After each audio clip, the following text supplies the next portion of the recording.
La méthode Cassine pour donner le biberon au bébé. C'est une méthode qui va permettre au bébé de contrôler le débit de lait. C'est lui qui va décider, là je tète, là je ne tète pas.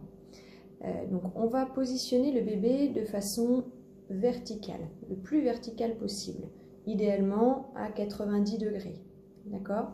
Donc sur les genoux, contre soi, mais du coup vraiment il faut que le bébé soit vertical. On vient maintenir, donner un appui à l'arrière de sa tête, que le bébé, surtout s'il est tout petit, n'ait pas à maintenir la tête, sinon il ne va pas réussir à téter en même temps. Donc on lui maintient la tête et on va venir lui proposer le biberon sur la lèvre supérieure. Comme quand on donne le sein, on va stimuler le routine, le réflexe du routine, afin que le bébé ouvre grand la bouche. Quand le bébé ouvre grand sa bouche, là à ce moment-là, on va rentrer la tétine dans la bouche du bébé. Et le biberon, lui, on va le mettre, vous avez vu, de façon très horizontale.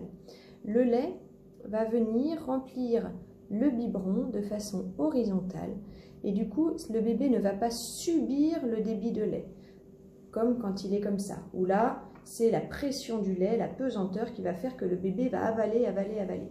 Non, là, du coup, on vient stimuler, on met le biberon dans la bouche du bébé et le lait de façon horizontale qui vient remplir le bout de la tétine, mais pas toute la tétine.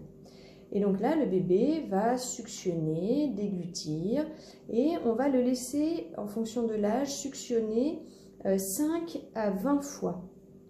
Quand il est tout petit, juste 5 fois, et on enlève le biberon, hop, en tournant le biberon comme ça sur le côté. Je vous montre de face, hop, voilà, on enlève le biberon, et là on laisse respirer un tout petit coup, et tout de suite on vient reproposer en déclenchant le routing.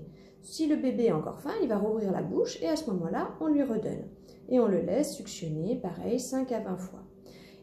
À un moment, le bébé, quand on va lui reproposer, il va tourner la tête, il va montrer qu'il n'est pas content. C'est peut-être qu'il a un petit rot à faire ou un caca. Et du coup, on le laisse quelques secondes, on attend de voir ce qui se passe et on lui repropose.